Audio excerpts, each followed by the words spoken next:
Hellfire Campaigns, The Universe at Your Feet by Jim Webster. Don't let the cover fool you. This is more than just a sci-fi campaign book, although the first half deals with myopia, how to set up the terrain, the forces, and the political situation for your miniature campaign.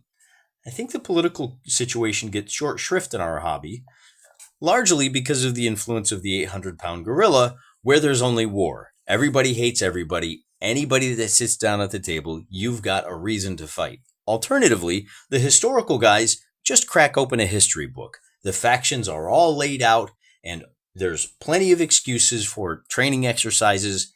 Everybody can fight everybody. It's not a big deal. Even for games like Warlords World War II game or Flames of War, which may be one and the same. I'm not sure. I'm not a World War II guy. The politics is already factored in, or you just ignore it completely. But in the real world, and if we're trying to experience what it's like to manage a war, then the real world is a good place to look. We don't have many others to look at. Politics drives the military. In some ways, times, the military may drive the politics. They're two sides of the same coin, but you look at a situation like the American experience in Vietnam. The way that war was fought was dictated by the political terms back home and abroad. What you could do, what you could get away with, were largely dependent on the political situation, and so perhaps a great many suboptimal military choices were made because of the political situation. This is, of course, also the exact same thing with the American experience in Korea, and the American experience in Afghanistan, and the American experience, but you get my point. If we want to experience that political situation and perhaps even use it to our advantage when it comes to fighting the battles, Jim gives us the ability to set up those kind of situations. That's a key component of setting up the war. Why are these people fighting? What are they hoping to achieve? That will drive the military strategy. Just so, when you play the second section of the book, The Man Who Would Be King. This is set up in the Grand Mughal Empire. There's no reason it has to be the colonial era. This could just be a whole bunch of Indian Rajas. I think Rajas are Indian. I don't know. It's part of the world I'm largely unfamiliar with, which may be part of the reason I'm playing it, so I can learn a little something about it. Maybe this is pre-colonial era, pre-imperial collapse, or as the empire is collapsing. But we're going to go ahead and, as I said, we generated a map already. That map looks a little something like this. And we're going to go ahead and posit that there's a political situation here that is largely unstable, but the instability is stable for the time being. And we throw a wild card into the deck. And that wild card takes the form of us. A couple of British adventurers are out here gallivanting around. They can't go home because they got in too much trouble. And we met the daughter, the lovely and charming Princess Jasmine, of the boss of one of these countries. And of course, we get to figure out which of these little tiny nationlets we're going to pick one. And I've already done that. For those of you that are new, the capital is just off the screen down here to the south. And the Grand Mughal is playing these 7 guys against each other, trying to make sure that nobody gets strong enough to threaten his power. Again, very Byzantine. You could easily reskin this as a late Byzantine Empire game. We're not going to do that. We're going to go ahead and go with a nice Northwestern frontier vibe to things. Now, I went ahead and took the liberty of cleaning this map up and doing a full audit. I don't need Doge breathing down my neck. And I cleaned up like so. So this is a much cleaner, a nicer map that shows those mountains as they might appear in our real imaginations instead of just a series of cards. Now, of course, I left the cards in place because there's a lot more than just where the mountains are that we can figure out. I drew lines for the nations on the map last time, and I've largely adhered to those. But as you can see, we have a series of valleys. I drew in some rivers that may come into play later. They flow generally from north to south. I figured, well, the capital city is going to be where the confluence is. This is probably used for transport to some extent. And I came up with some names for each of these 7 countries. Barodi, Safedgar, Amir Zamin, Chorbadshah, Badi Foj, Shantapahadi, actually I guess that's Shantipahadi, and Gambir. Those are the 7 nations that have armies. And as you recall, now we know Shantipahadi, with all of these red cards. All these hearts, very fertile lowlands. It makes sense. They're receiving all of this meltwater. They've got a mine right here that produces really good income for them. In fact, I cleaned up this map and came up with this little roster here. So Barodi has a population of 40 and an income of 42. The extra gold mine gives them 52 income. Safedgar, not a lot of people. And you can see that from this map, they've got a lot of hilly areas. These 4 hill spaces are some of the most that anybody has to contend with. Not very well populated. The hilly areas do have the advantage of creating military units that are very useful. Not a lot of income, but a whole lot of warm bodies that you can throw in front of the Gatling guns. Always handy. I will point out a couple of little wrinkles that I've added. I've added a pass through the mountains here. I haven't named any of these mountains yet.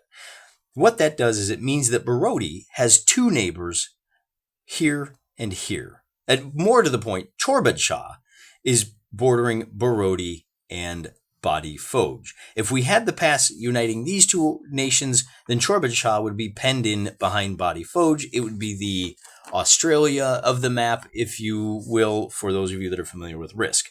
Everybody has at least 2 neighbors. So that means there's going to be some fun and intrigue there. But what kind of intrigue? Well, before we get to that, let me just finish going over the lay of the land here. And that is to figure out how many walled towns and cities and villages you have. And that's what these 3 little numbers are on each of our spaces. 5, 2, and 1 means that we have 5 villages, 2 walled towns. See, it's a 7 of hearts, and no cities. Safedgar here has no cities. And that's what these last 3 columns are. You can see that Safedgar has 70 villages, more villages than anyone, 3 walled towns and no cities. On the other hand, Amir Zamin and Shanti Pahadi both have 3 big cities. They're going to be tough nuts to crack. As far as the military is concerned, you get forces as follows, and you kind of got to read it. They're buried in the paragraphs. You got to think about what you're doing, and you have to pay attention. A friend over on Elon Musk's House of Gentlemanly Discourse, shout out to those of you who gave me that name. In fact, it's probably the same guy that pointed out, this is a lot like Gary Gygax, the way he writes games. Fairly conversational, buries important stuff, buries design notes right here in the rules, which is a wonderful way to write rules. I know that we're all about technical writing, and we're all about making it as easy as possible to understand the rules. We want to invite everyone into the hobby. I get that. Even the dullards who need things spelled out as cleanly as possible and who need a section here for the rules and a section here for the design notes. We don't do that here. We can fish the rules out of these texts, and we can remember stuff. And we delight in the notion of finding things that we hadn't noticed, making connections that we hadn't realized. This is big brain stuff, guys. This is a perfectly suitable way to present rules. It's the way Tony Bath did it. It's the way Donald Featherstone did it. They did it that way for a reason. Those guys were giants. They were great in their times, and they have much to teach us today.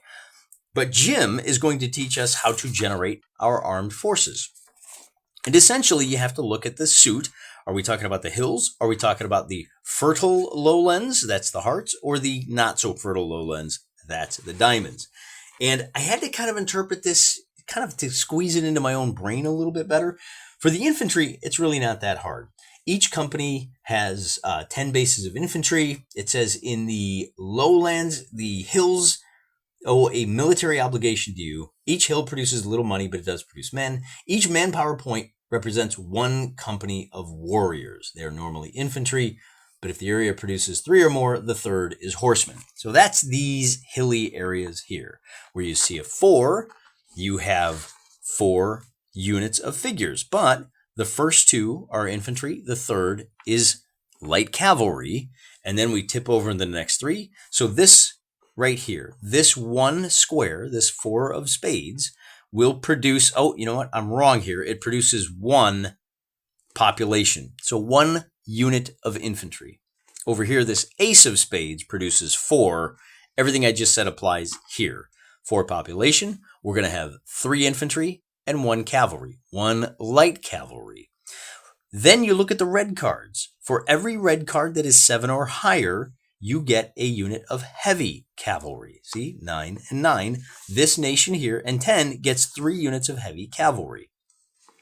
This nation, Safedgar, this is the poorest, but one of the more populous, has 3, 2, 3, 2. So that's 2 units of light cavalry. The rest are infantry. And it's got 1 unit. Oh, if we have an ace, that gives us 2 units of heavy cavalry.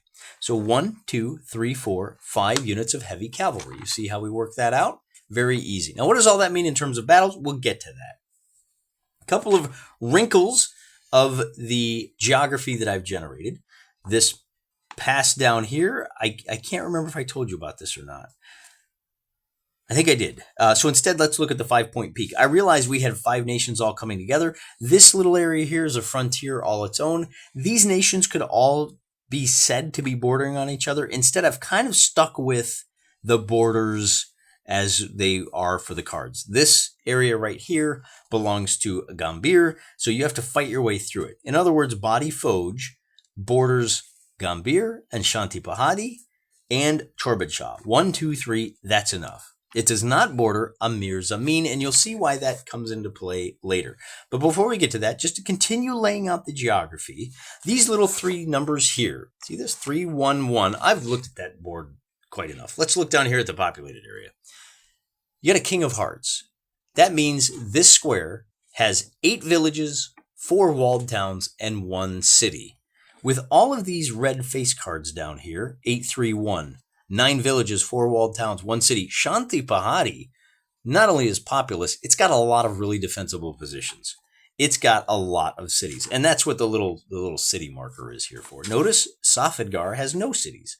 Doesn't have a lot of money. It does have a jewel mine up here in this square, but it's got a pretty good amount of military. Let's take a look.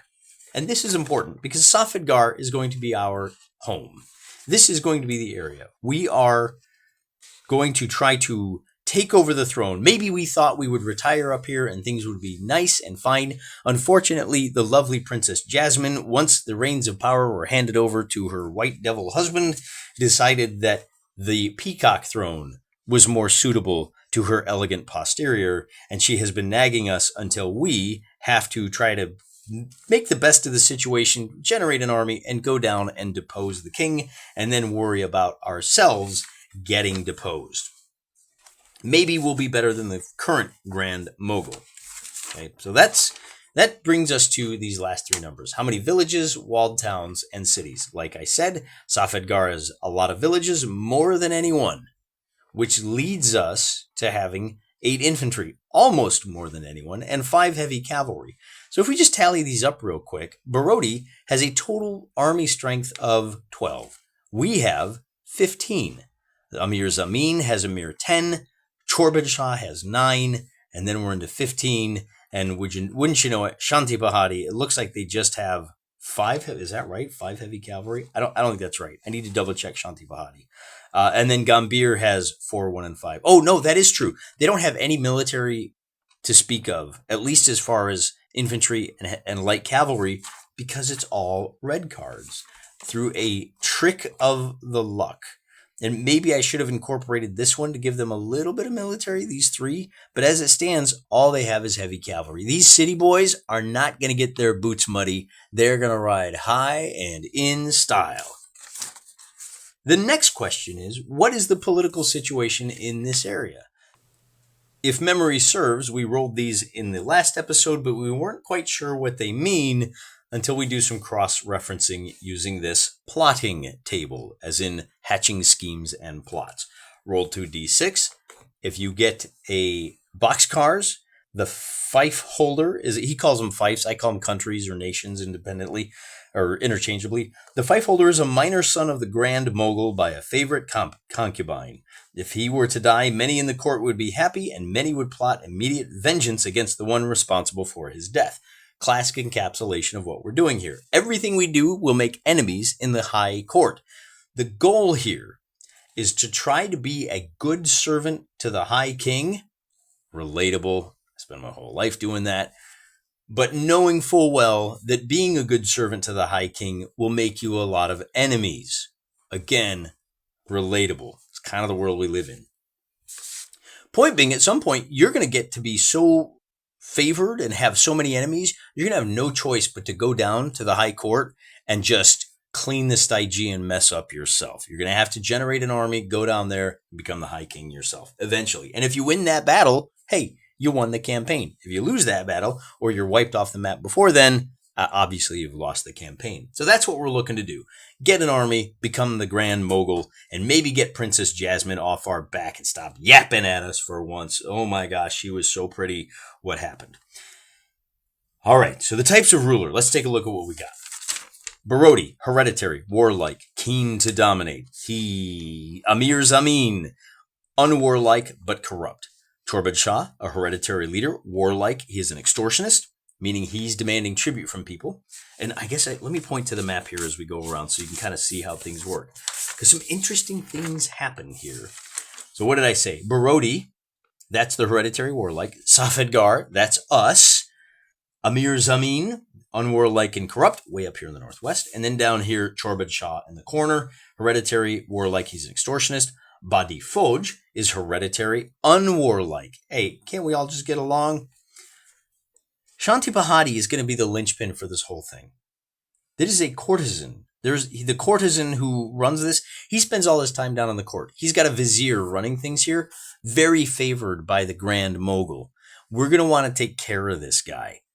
Curiously enough, this jives with the fact that he's got no real army of his own. He's counting on all of his wealth and all of his connections in court to protect him from all the wolves that are baying at the door.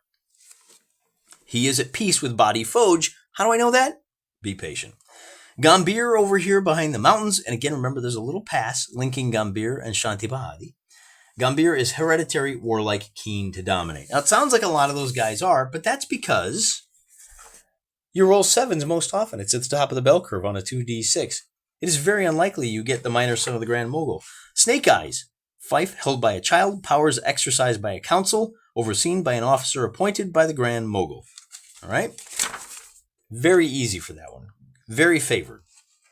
So then what I had to do is I sat down and I came up with two different ways of running this. But I made a little... So this diagram says, hey, if the people... This G is... If he's bad-tempered and falls out with anybody. If you roll an 11, this guy he's just looking for a fight. So you get a little result here of WS, which means he is preparing for war, and in the first year, he's going to attack somebody. If you compare these two columns here, you get a little P, which we did for Badi Foj and Shanti Bahadi, then they're at peace, right? And so what I did is I took these little letters and I made a little cross-reference here. So as you can see, Barodi has no feeling toward Barodi. So the diagonal is going to be nothing at all. And the white spaces are because nobody knows what to do with this foreigner who has married into the throne up there in Safedgar. We get to decide that for ourselves. On the other hand, Amir Zamin is scheming against Barodi. Barodi wants to go to war against Chorbad Shah and Gambhir. See, Gambhir wants to go to war against Barodi. Well, what does that mean? Given that Gambhir is down here and Barodi's up here, that's a long way to go to get in a fight. So my first attempt at this was to figure out who's looking for money, who's afraid. And as you can see, the yellow lines mean fear. I hope you can see those. The orange lines mean I'm nervous about this guy. Actually, there aren't any. The red means I want to go to war. And I realized this gets a little too complicated. The black lines are neighbors, by the way. I thought, this is a little too much to keep track of. Why don't we try that again? So I did it again, and I did it in a way that I think is a little more conducive to what we're doing here. A little bigger squares, right? All of this is the same. I said, what if you could only interact with the people who are immediate neighbors to you? And that's what these arrows are. So as you can see, Safedgar, because I've got 3 neighbors, we've got a lot of blank spaces on the map to fill in. On the political map, now this is a political map, Gambhir is giving money to Amir Zamin. And Amir Zamin is scheming against him. So we have a little, this little nation is buying protection from Amir Zamin. They're also spending money. They're giving it to Badi Foj. So we got to keep that in mind. They don't have as much money to spend on mercenaries or developments as all of that. The nervousness here. So Badi Foj is nervous about its 2 immediate neighbors, Chorbad Shah and Shanti Bahadi. They are paying money. Oh, I'm sorry. The purple, I misspoke. The purple is demanding money. Gambir says, pay up. Pay up. Body Foj agrees. Body Foj is paying money to Gambir for protection. Body Foj is paying money to Chorbad Shah. This is Body Foj right here. A lot of black cards in there, maybe more populous than ours. But they are at peace. Well, they're nervous about Shanti Pahadi. Shanti Pahadi has only peaceful intentions, see? Body Foj is nervous about Shanti Pahadi, but Shanti Pahadi has nothing but good intentions. And then the yellow here is Body Foj is terrified of Gambir. Body Foj, of course, is only boarding Gambir up here. They may be afraid that Gambir is going to sweep down and attack them up here in the north. Who knows? We'll have to find out as time goes on. So that's how this works. And yours, if you generate a map, is going to look very different from this. But we have some things going on that will be impacted by later events in the campaign. There's one more sheet that I want to show you before we break out the cards and figure out what happens in the first year. And that's this. I stole this, to be honest with you. I stole this from a gifted game designer named Jim Webster. He has a system in a recent title of his. It's an older title that he's created in a new edition. It's called Kalishnikov. Old man moment here. Kalishnikov Brigades. Here's the title right here. Okay, available on Amazon.com, $10-15. I need to get myself a copy because it's kind of like AK-47 Republic, but it's all the maneuver pieces are at the battalion level. Very interesting. But he does have this little system for running the battles to find out who wins and who loses, and it's really fascinating. I took that, and here it is right here. There's two tables. Here's one, and here's the other. So first you figure out what the aggression level for both of those forces are. And then you compare those on a matrix similar to the political matrix we just saw, and that will tell you what the results are. So, for example, what you're going to do is you're going to roll a D10. And on a result of a 1 or less, your force flees in panic. On a 10 or higher, they engage in a wild charge. There are, of course, modifiers to this based on who you have on the battlefield. But let's for the moment ignore that and say, hey, what if you have one unit? Well, and then the other two, the middle two, I don't know if you can see this. I probably should have done this in ink.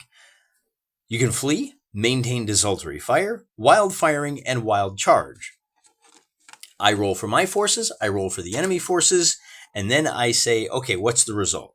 If I got desultory fire and he got desultory fire, then we have a result of B. And I reskin this a little bit here just to satisfy some of my low-key OCD. The larger force wins. So already the size of the force that comes to the battle plays into the results. Interesting. It's not just about how aggressive you are. It can be about who's larger. Regardless, the smaller retreats and nobody loses anything. If, on the other hand, we had gotten a wild charge and he had gotten a wild charge, the result is a draw. Both sides lose 25%. Retreat to your respective corners, rest up, we'll fight again in a week or two. If I got desultory fire and he got a wild charge, then the least aggressive force retires in good order after 50% losses. Oh, retires in good order. So there's more than just fleeing and winning. There's also, you know what, we fought, we put up a good show, and now we're pulling back. A lot of different variables at play already, and I haven't even talked about the modifiers.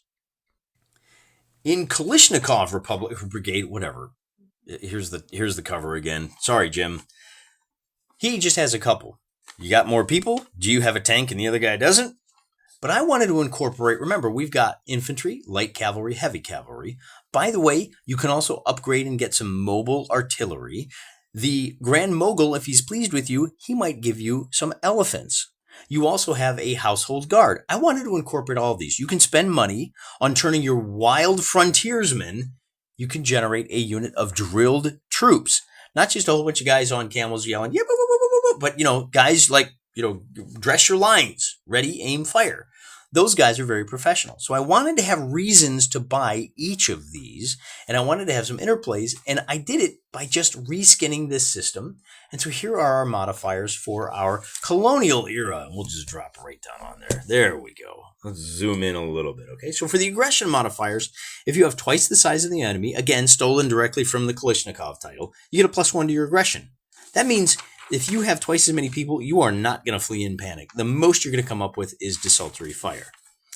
If you've got more heavy cavalry. He calls them regular, but I call them heavy cavalry. If he's got 3 and I've got 5, I'm going to be more aggressive. Those big boys want to fight. They're going to charge in. I get a +1. If I'm twice the size and I've got this heavy cavalry, then look at that. I'm probably, on a 3, I'm already, or a 4, on a 4 or better, I get a 60% chance of engaging in at least desultory fire, right? What else we got? We got -1 if you are fighting elephants and you've got none on your side yourself. It's scary fighting those big nasty things that we're not entirely familiar about, all right? If I have allied matchlock men, then I get +2, which may sound huge, but there's a give and take. Your matchlock men are the elite imperial, fiefdom guard, your household guard. These guys are the creme de la creme, the best of every village. Everybody feels better with them at their back. However, they don't run. And so in our results, what we find is a couple of things. Elephants, let's look at, let me finish these first. These are kind of catch-all for both of these. So let's take a look at the results. If you've got more light cavalry than your opponent, then you do +5% casualties to the enemy. These are screening forces. They're good at chasing down the enemy. So up here where we say, hey, the least aggressive flees after taking 25% losses, if you have more light cavalry than your enemy, you still do 5% losses to them. If they have more than you, you take 30% losses. So you want to bring light cavalry. It can save some of your men's lives. The drilled infantry, if you upgrade those, they reduce losses by 5% when you have a retiring force. When your result, if we're least aggressive and we flee, we don't flee after 25, we flee after 20%. Those guys are a solid core that even the wild men are much more comfortable retreating in good order. They'll take their cues from the pros. So now we have a reason to bring light cavalry, to bring drilled infantry, because it reduces our losses. Now let's look at some of these fun things. The matchlock men, let me skip down to this third one. They're always the first casualties when you flee or retire. You get +2 on the matchlock, +2 on the aggression, but they're a one and done. If you don't win, you're going to lose them. You're going to have to raise a whole bunch of new ones, okay? The second thing, if you have the mobile artillery, then you have one of 2 power-ups. You can negate all of the enemy elephants. We assume that the cannons will fire at and scare off the elephants, or they can count as 2 companies of soldiers. So in an even matched force, where or maybe it tips the difference, right? If he doesn't have elephants, they still count as twice as many, which is kind of nice, okay? They travel, they slow your army, but they've got a couple of different options. For the elephants, now the elephants, I wanted to incorporate the wild unpredictability of them. And the way the elephant units work in this game, the man who would be king, in the game, there's a chance that if they take casualties, they just run amok and they might damage the other guy, they might damage you. So I said, look, every time you bring elephants to the party, for every elephant, and I should point out, the first elephant comes with a bunch of handlers, and you can pack 3 elephants into a unit. So if I bring 3 elephants, I'm rolling 3 dice. And on a 1 through 5, I've got +1 to my aggro, right? My aggression goes up by 1 for each of those elephants. However, there's a chance if I roll a 6, I get a -1 to my aggro. So if I roll triple 6s, my aggro goes down by 3, and if I'm outnumbered by 2 to 1, I was counting on those elephants, I'm at -4. A 5 or less, I'm fleeing in panic. That ain't good, Bubba. On the other hand, if I roll triple 1s, I'm at +3 on that chart. I ain't fleeing for nothing. And on a result of a 7 or better, there's a 30% chance we are going full wild charge, and that means DDFNG. The worst we can hope for is that the least aggressive retires after 50% losses, which probably ain't gonna be us, brother. They also have rockets, primitive rockets. These things are even more swingy. On a +1, you roll a d6 for each rocket unit. On a 1, 2, 3, you get +1. On a 4 or 5, they don't do anything. They just, off in the middle of nowhere. And on a 6, it blew up in your face. It hit your own unit. So again, not quite as good as the elephants. A little bit more swingy, but maybe they're not going to hurt you quite so bad. So there is how we've set the whole thing up. And here at the end, we're running long. We're gonna start playing the game proper in the next episode, I promise. Here is what our situation looks like at the start of the game. I've got 47,000 rupees. I've got to pay 20% tax. I've got to pay 35% to magnificence. I'm buying the swankiest digs and the nicest clothes so that everybody knows who's in charge. It's old Mr. Wargaming. And then Munificence is I'm giving out 35% of my income. That gets me, the people love me. Probably. It's a pretty good bet. I'm doing pretty good at 35%. I'm saving 10% for my coffers. There should be another F in there. I'm a little embarrassed. You would think that a writer should know better. There we go. Coffers. So that's what I can spend in my first month. We're doing 10 months to the year. Gets too wet during the last 2. In my military, I've got 8 companies of infantry. I think that's what we said. Let me double check that chart I showed you a little bit earlier. What do I got? I got 8 infantry. I've got 2 units of light cavalry. And I've got 5 units of heavy horse. Again, remember, the heavy horse means that, let's check. If I've got more heavy horse than the other guy, I'm at +1 on my aggro. I'm not running away. Okay. I've got a little bit of light cavalry. So here we go. This is where you compare to your adversaries, right? The only people who are not bringing more heavy cavalry to the fight are Shanti Pahadi and Gambhir, both of whom I don't share a border with. Oh, and then Chorbid Shah. But again, those guys are all down in the south. I'm not worried about those guys. The 2 guys I'm most concerned about to start the festivities are Barodi and Amir Zamin. They are my 2 immediate neighbors. So let's take a look at Amir Zamin and Barodi. Barodi, I got more infantry. I've got more heavy cavalry, same number of light cavalry. I'm good. For Amir Zamin, I've got a lot more troops. We're tied on heavy cavalry, but I've got more light cavalry, so I'm liking that. We're going to have a push on heavy cavalry, but I'm going to do more blamage one way or the other. I kind of like where this is headed. Now, of course, I have some time to spend my 1,000 rupees, and I will spend them upgrading my military a little bit more. Big questions remain. Well, like, how do I manage the finances of these guys? Do I really want to manage 7 countries, what their munificence, their magnificence, and all that? No, I'm not. I need to play the game first. I don't know how to play, and it's really hard. There's so many variables. We're going to turn over 1 card for the year to find out what everybody's real strategy is. We got our political situation, and I glossed over something. This is what I'm going to use to simplify things. This is way too complicated. With people paying money to guys that aren't close enough to them, there's an opportunity here in a multiplayer game with a GM to say, oh, Amir Zamin, your tribute got intercepted while it was passing through Barodi. They stole the cash and blamed Safedgar, and Chorbid Shah is mad at Safedgar for taking their money and you for not being a little more careful with it, right? It gets complicated, it gets fun, you can do that, but I'm going to simplify and streamline things. I know that the first chance that they get, these 2 guys are going to war very easy. I know that Gambhir doesn't have a whole lot of money to spend on upgrades. Badi Foj does not have a lot because they're paying protection money to 2 countries. Gambhir is getting a little extra. Chorbid Shah is getting a little extra. That means we may throw an extra company or 2 in there. Maybe we'll track how many units they have, but it's all going to depend on the random card that we draw that will drive the action in our next episode of the Me Who's Gonna Be King. At least if I can pull it off. It's a very complicated system.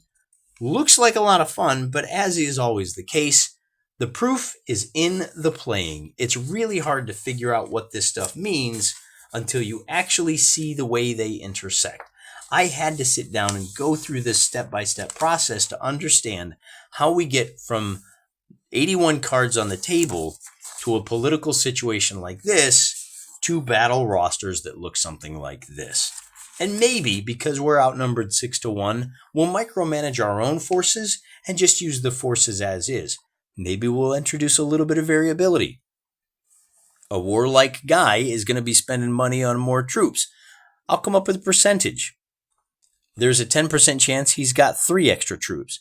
There's a 50% chance he's got 2, and then the rest of it is going to be 40% chance he's got 1 extra. Something like that, and we'll see how Jim steers us into the swerve, into the curve, into the crash, as we start throwing armies at each other, and we can figure it out in just a couple of minutes with this nice streamlined battle system. So good. If you haven't experienced Jim Webster, there's a reason we keep coming back to this well. Delicious, clean, cool, refreshing water. Cool water.